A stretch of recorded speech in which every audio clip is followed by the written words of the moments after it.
मात्र 40 नंबर के लिए था। हर टॉपिक से, हर सब्जेक्ट से हमने 10-10 क्वेश्चन लिए थे। अब प्रत्येक शनिवार को, पहले तो सिस्टम को समझ लो कि प्रत्येक शनिवार को आपका एक टेस्ट होगा जो कि पूरा 100 क्वेश्चन का होगा, और शनिवार को ही, सैटरडे को आपकी उसकी आंसर शीट मिल जाएगी, और जो आपका पेपर है वो आपका टेलीग्राम में डाल दिया जाएगा। अगर मान लो किसी कारणवश आप नहीं आ पाए तो आप उसको घर पर लगा सकते हो, लेकिन ये मानसिकता नहीं लेकर आनी कि यार यहाँ बैठ कर कौन देगा, घर ही लगा लेंगे। अगर घर पर ही लगाते हैं तो फिर बात ही कुछ अलग थी, क्योंकि जो माहौल आपको चाहिए एक फैकल्टी की निगरानी में टाइमिंग के साथ और दूसरे लोगों के साथ लगाना, वो माहौल आपका यहीं बन सकता है। ठीक है, ये बहुत अच्छी बात है कि इस शहर में एक ही ऐसी संस्थान है जहाँ पर आपको टेस्ट पेपर लगवाए जाते हैं, बाकी आप अगर ढूंढोगे तो आपको और कहीं नहीं मिलने वाले हैं। दूसरा ये कि आपको टेस्ट पेपर भी मिल जाएगा, उसकी आंसर शीट मिल जाएगी, संडे का गैप रहेगा आपका, और मंडे का आपका, हर मंडे आपका यहाँ पर इसका एक्सप्लेनेशन होगा मैथ्स और रीजनिंग का, और जो नेक्स्ट होगा आने वाला उसमें तो आपकी जो इंग्लिश और जीएस का एक्सप्लेनेशन हो जाएगा। ज़्यादा समय नहीं लगता है। तो फिलहाल अगर हम बात करें कि रीजनिंग के टॉपिक को हम उठा रहे हैं,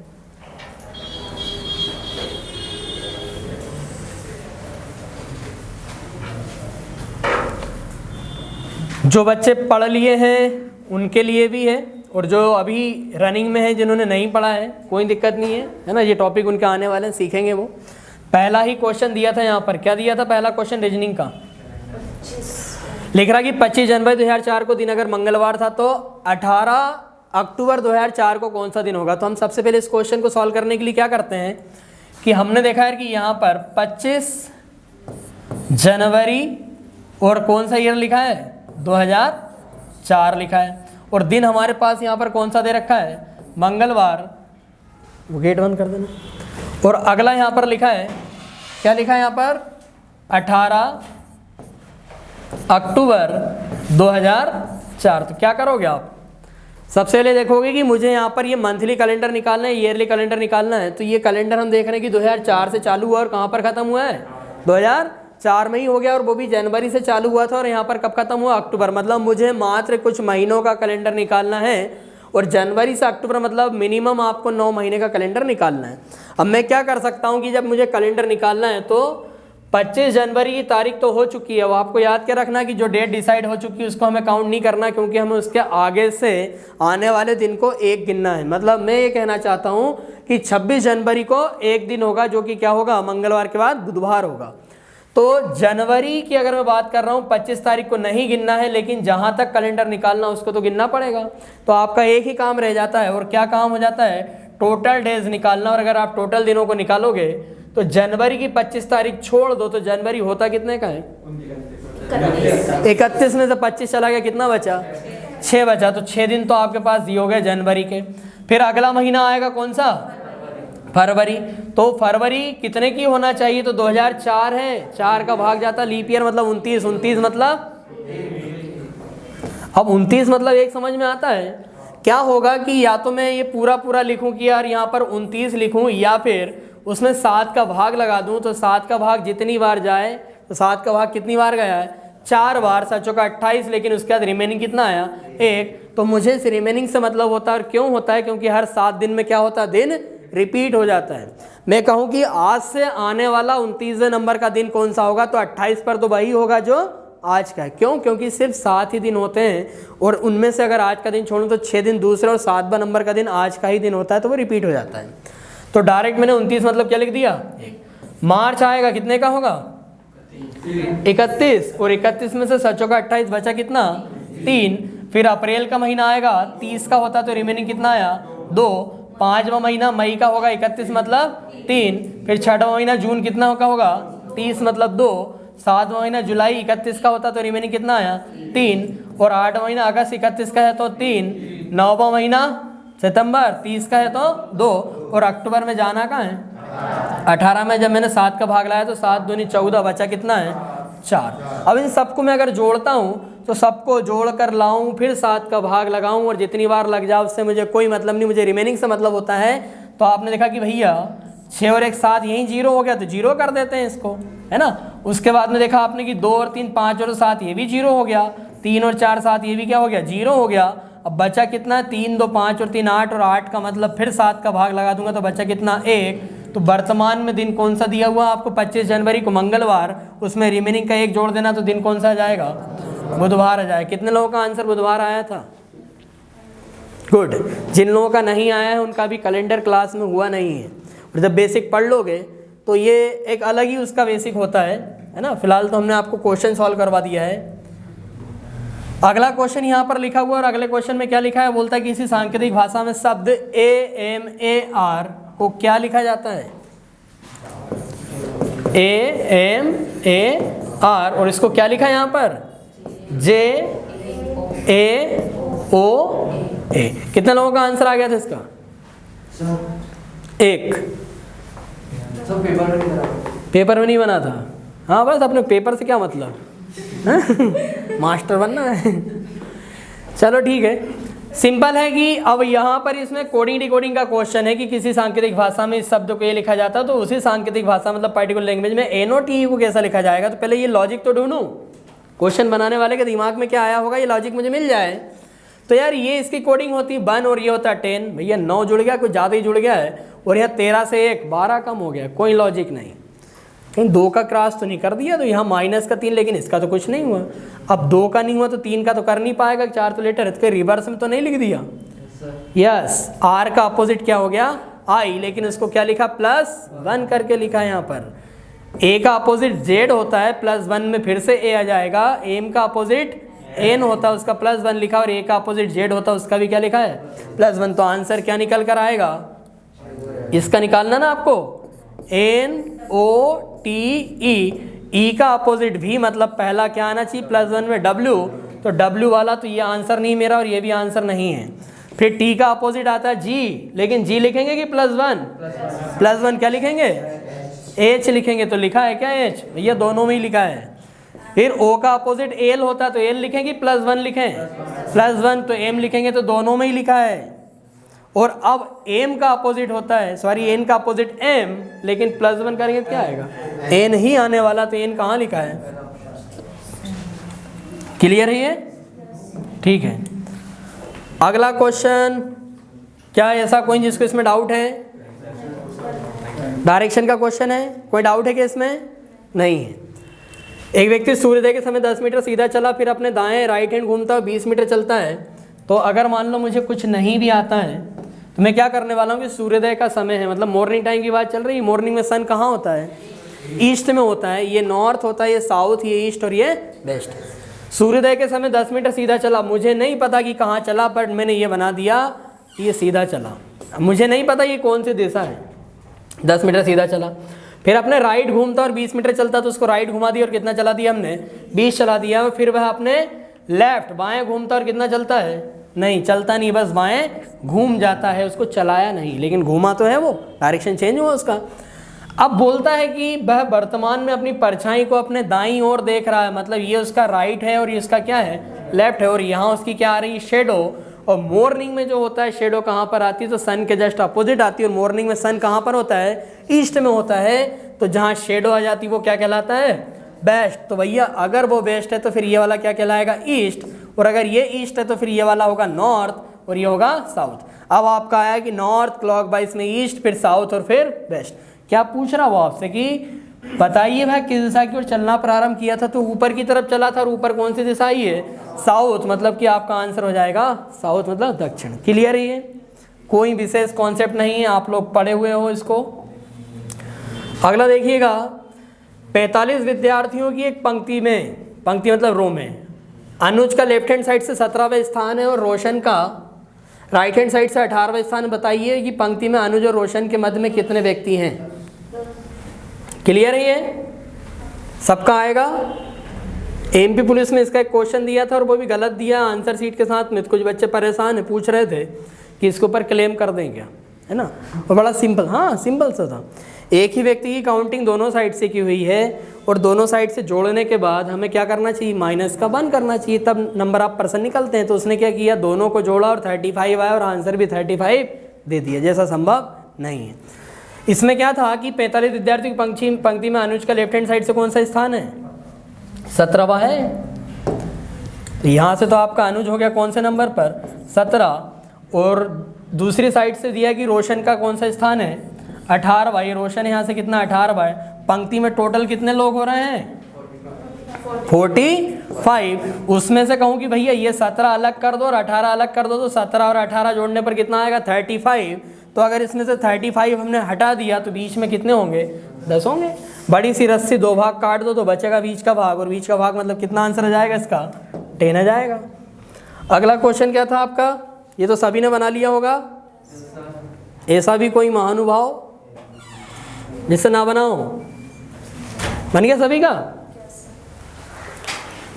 ये 16, 15, 14, 13 डिसेंडिंग में तो 12 मतलब क्या आना चाहिए एल आना चाहिए। तो क्या सब में एल लिखा है क्या, हाँ सब में ही लिखा है। ये 13 और 2 15 और 2 17 और 2 19, तो अगला 2 क्या आना चाहिए 21 आना चाहिए।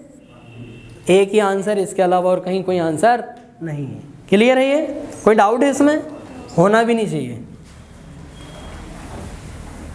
अरे बाप रे, क्या लिख रहा कि घड़ी में 8 और 9 बजे के मध्य में किस समय घंटे और मिनट की सुई एक दूसरे के ऊपर होगी। ओवरलैप का कॉन्सेप्ट समझाया मैंने, है ना। तो एक तो फार्मूला बताया था आपको, और मैंने बिना फार्मूले के भी सॉल्व करना बताया था, है ना। क्या लिखा कि 8 और 9 बजे के बीच में, तो एच की वैल्यू क्या आ गई है 8 है, मतलब आर कितना हुआ है 8 बज चुका है। अब 8 9 के बीच में कभी ओवरलैप होंगे। आपने देखा कि घड़ी में 8 आपका कुछ इस तरीके से बजता हुआ नजर आएगा, यहाँ आपका 6, यहाँ 7, यहाँ 8, यहाँ पर 9।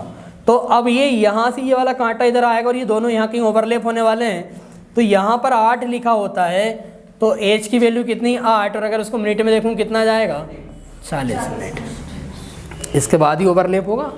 तो 40 सही 40/11, मतलब कि अगर 11 का भाग लगाऊं तो लग जाएगा कितनी बार 3 बार, तो ये हो जाएगा कितना 43, और बचा ही कितना है यहाँ पर 7/11 मिनट। मतलब आंसर आया कि 8:43 सही 7/11 मिनट। कहाँ गया ये आंसर है। क्लियर है, इसको बहुत अच्छे से बेसिक बताया मैंने, है ना। अब आपको इसमें फार्मूला क्या मिलता है, तो जब भी हमें ओवरलैप का कॉन्सेप्ट मिलता है तो एच बचकर एच इंटू 60/11 मिनट। अब आप क्या करते हैं कि 8 में गुणा कर देते किसका 60/11 का। ये 6 8 48 मतलब 480/11, और 11 का भाग लगाते तो 11 चौको 44, बचा कितना 4, फिर 11 तिया 33, बचा कितना है 7/11 मिनट। लेकिन मैंने आपको क्या बताया था कि हर 65 सही 5/11 मिनट पर एक न्यू ओवरलैप हो जाता है, और मात्र कितनी बार ओवरलैप होता है 11 बार ही होता है। मतलब 60 मिनट तो रहेगा ही रहेगा, हर बार 5 सही 5/11 ऐड होता चला जाएगा। तो जो पहला 1 और 2 के बीच में होता वो कब होता है, तो 1 मतलब जहाँ पर 1 बजता वहाँ पर मिनट कितनी होती है 5, तो 5 सही 5/11 मिनट पर होता, वो फार्मूला लगाएंगे यही आएगा। और जहाँ पर 2 बजता है तो 2 और 3 के बीच में तो 10 सही 10/11 मिनट हो जाता है। लेकिन जब 3 की बात आती है तो 15 सही 15/11 होता है। लेकिन यहाँ अंश बड़ा होने के कारण 11 का भाग लगेगा कितनी बार 1 बार, तो वो हो जाएगा 16 सही 4/11, 11 कम 11 बचा कितना 4। तो हम इससे पूरे 11 टाइम के निकाल सकते हैं। 8 मतलब कितना था 40, तो 40 सही 40/11 और सीधा आंसर आ जाएगा। ठीक है, अब इसके बाद अगला क्वेश्चन क्या था आपका,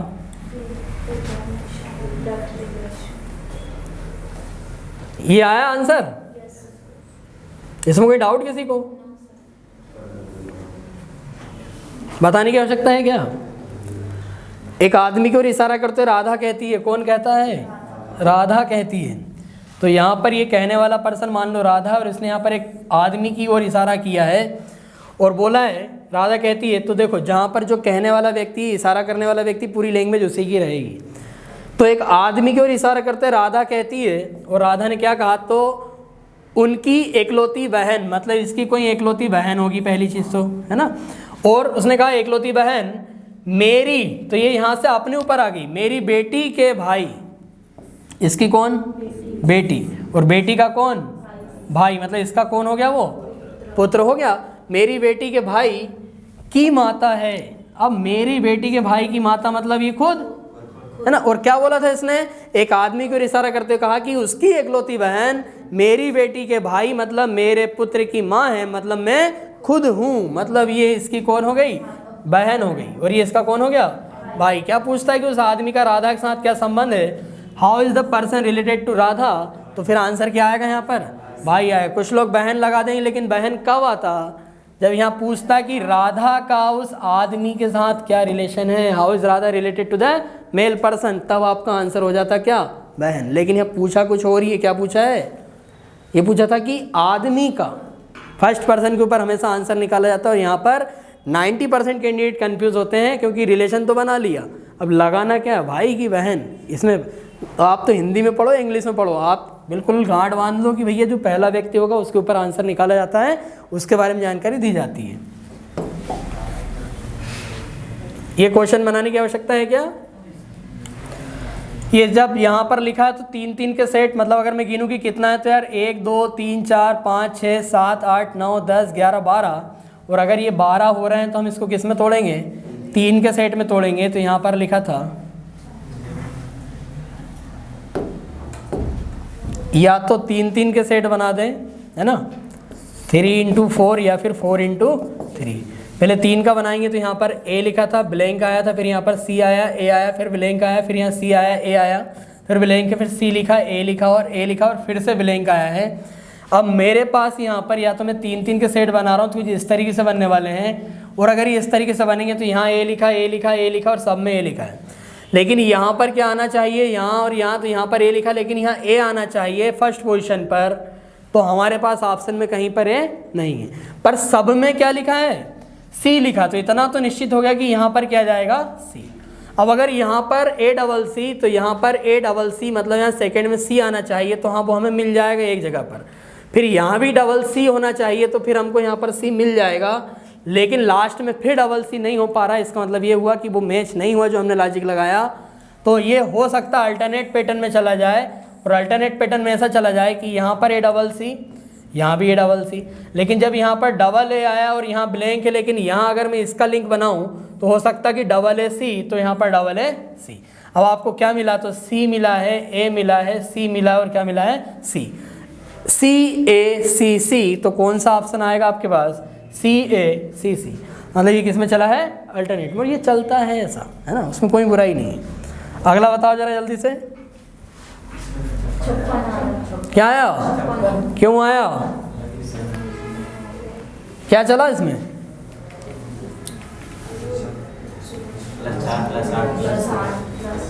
सिंपल था, सभी का आया। यहाँ देखो 16 से 20 हो गया, कितना जुड़ गया, 4 जुड़ गया, फिर 20 से कितना हो गया है, 28 मतलब 8 हो गया, तो 4 8, फिर कितना हो गया 12, तो 4 का पहाड़ा की 4 8 12, तो अब कितना होना चाहिए 16, मतलब कितना जाएगा 56, है ना। इससे भी सरल सरल क्वेश्चन एमपी पुलिस में पूछे गए हैं। अगला क्वेश्चन दिया जा रहा आपको,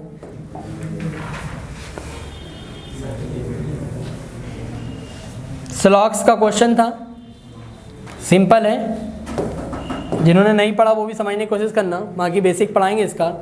सभी ए बी हैं, तो आपने क्या किया कि जितने भी ए थे सबको क्या बना दिया, बी बना दिया। फिर लिख रहा कि यार कुछ बी क्यू है, सम बी आर क्यू, मतलब बी का कुछ हिस्सा हमको क्या बनाना है, क्यू। तो जितना बोला उतना ही करें, हम चाहें तो यहाँ से ए को भी कनेक्ट कर सकते थे, क्योंकि वो भी बी के अंदर आता है, ये पूरा पार्ट किसका है, बी का है।